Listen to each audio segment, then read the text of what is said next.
आंगन में तुलसी लगाना हमारी सखियों, आंगन में तुलसी लगाना हमारी सखियों। तुलसी की सेवा ठाकुर की पूजा, तुलसी की सेवा ठाकुर की पूजा। जीवन को सफल बनाना हमारी सखियों, आंगन में तुलसी लगाना हमारी सखियों।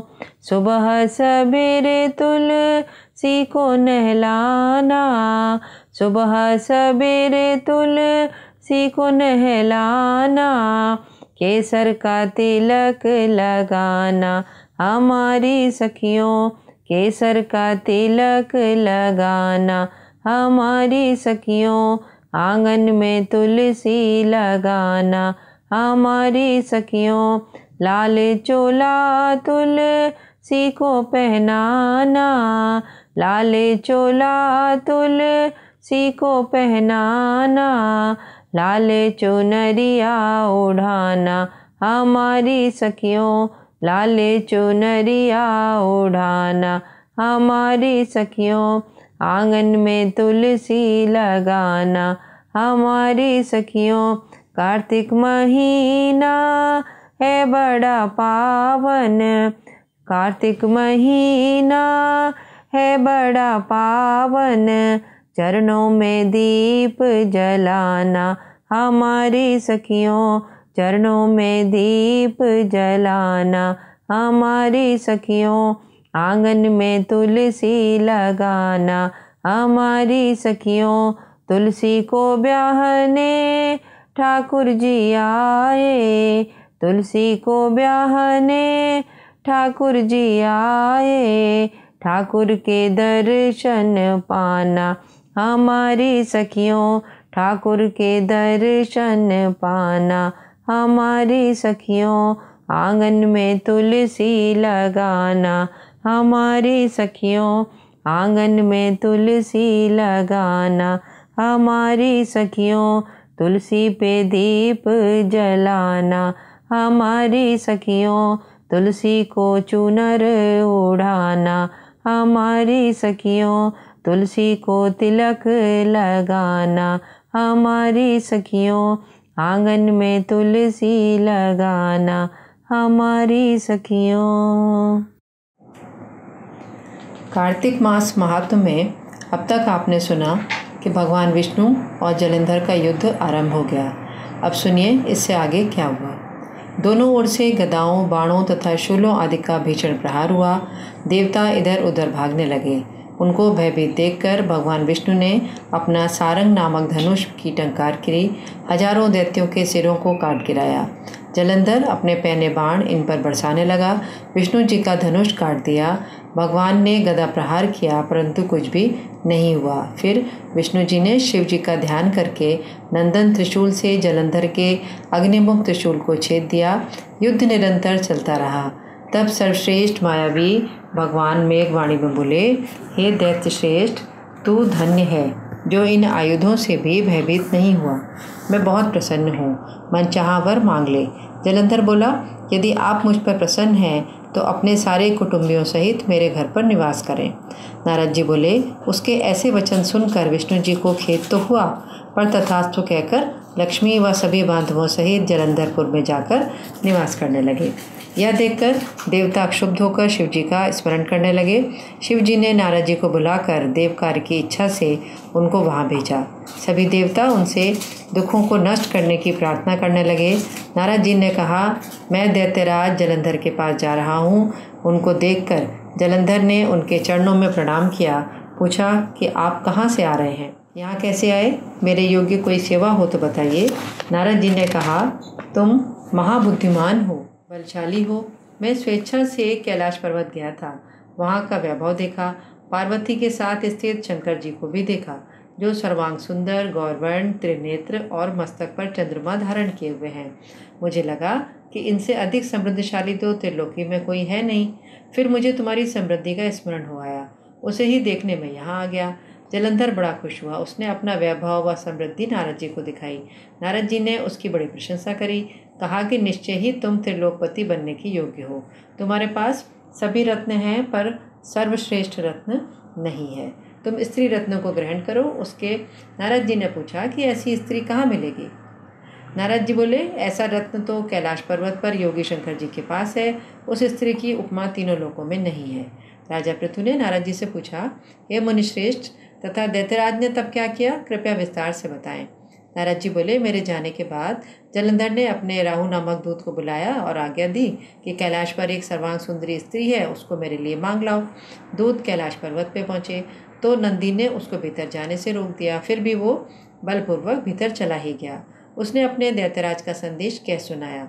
सुनते ही पृथ्वी फाड़कर एक भयंकर शब्द वाला पुरुष प्रकट हुआ। उसका मुख सिंह के समान था। वह नरसिंह राहु को खाने चला पर उसने शिवजी की शरण ली। शिवजी ने नरसिंह से उसको छोड़ देने के लिए कहा, परंतु उसने कहा, मुझे तो भूख लगी है, मैं अब क्या खाऊं।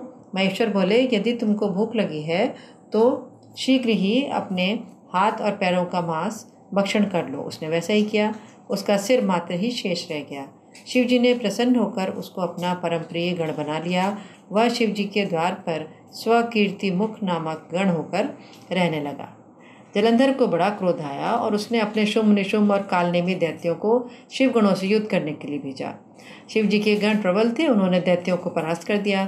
जलंधर युद्ध भूमि में आया। उसने कोहरे के समान असंख्य बाणों को फेंक कर पृथ्वी से आकाश तक व्याप्त कर दिया। नंदी को 5, गणेश को 5, वीरभद्र को एक साथ 20 बाण मारकर शरीर छेद दिया। कार्तिकेय ने अपनी शक्ति से जलंधर को मूर्छित किया, परंतु शीघ्र ही कार्तिकेय पर अपनी गदा से प्रहार करने लगा। ब्रह्मा जी के वरदान की सफलता के लिए शंकर पुत्र कार्तिकेय पृथ्वी पर सो गए। गणेश जी भी गदा प्रहार से घायल होकर धरती पर गिर पड़े। नंदी भी प्रहार से पृथ्वी पर गिर गए। वीरभद्र को भी पराजित कर दिया गया। शिवगण भागते हुए शिवजी के पास गए और युद्ध का सारा हाल कह सुनाया। अब तो रौद्र रूप और महाप्रभु शंकर नंदी पर चढ़कर युद्ध भूमि में आए।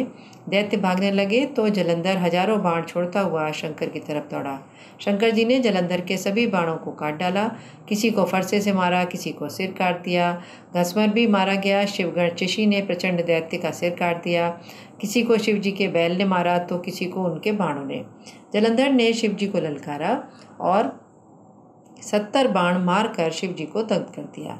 शिवजी ने अपने उसकी ध्वजा, छत्र, धनुष को काट दिया। जलंधर ने समझा कि यह मुझसे ज़्यादा बलवान है, अतः अपने गंधर्व माया उत्पन्न कर दी। अनेक गंधर्व अप्सराएं आ गईं। इससे अनेक नृत्य व गायन वहाँ पे होने लगे। रुद्र भी मोहित हो एकाग्र हो गए। उन्होंने युद्ध बंद कर दिया। फिर तो काम मोहित जलंधर बड़ी शीघ्रता के साथ शंकर का रूप धारण करके वृषभ पर बैठकर पार्वती के पास पहुंचा।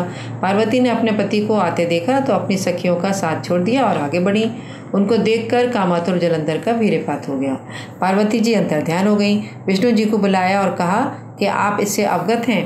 विष्णु ने उत्तर दिया, हाँ मैं अवगत हूँ। तो अब जो भी आज्ञा करेंगी उसका मैं पालन करूँगा।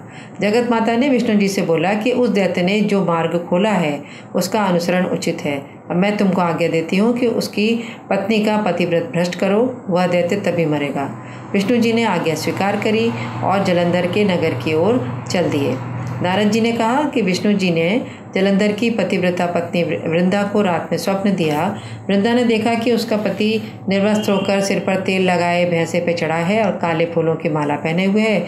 उसके चारों ओर हिंसक जीव हैं। वह दक्षिण दिशा की ओर जा रहा है। उसने नगर को अपने साथ समुद्र में डूबा हुआ इत्यादि बहुत प्रकार के स्वप्न देखे। उसी समय एक मौनी तपस्वी सामने आ गए। वृंदा ने अपने पति की कुशल क्षेम पूछी। उसी समय 2 वानर वृंदा के पति का सिर और धड़ लेकर वहां आए। वृंदा विलाप करती हुई बोली कि मेरे पति को जीवित कर दीजिए। नारद जी ने कहा कि मुनि साक्षात विष्णु ही थे, उन्होंने माया फैला रखी थी। वे वृंदा के पति को जीवित करके अंतर्ध्यान हो गए। जलंधर ने उठकर वृंदा का आलिंगन किया, मुख चूमा। वृंदा भी पति को जीवित देखकर अत्यंत हर्षित हुई और अब तक की बातों को स्वप्न समझा। तत्पश्चात वृंदा सकाम हो अपने पति के साथ विहार करती रही। एक बार विष्णु को देखकर अपने तेज को प्रकट कर भगवान विष्णु को उसने श्राप दिया। तुमने माया से 2 राक्षस मुझे दिखाए थे, वही दोनों राक्षस किसी समय तुम्हारी स्त्री का हरण करेंगे। वानर ही तुम्हारा सहयोग करेंगे। ऐसा कहते हुए पतिव्रता वृंदा अग्नि में प्रवेश कर गई। उसके शरीर का तेज पार्वती जी के शरीर में समा गया। माया अदृश्य हो चुकी थी। शिव जलंधर से युद्ध करते रहे, उनके घोर बाण बरसाकर धरती पर अंधकार कर दिया। शिव जी ने अपने चरणों के अंगूठे से बने चक्र से उसका सिर काट दिया। उसके शरीर का तेज शिव जी के शरीर में प्रवेश कर गया। तुलसा कर आई चारों धाम, जाने कहाँ लेंगी विश्राम।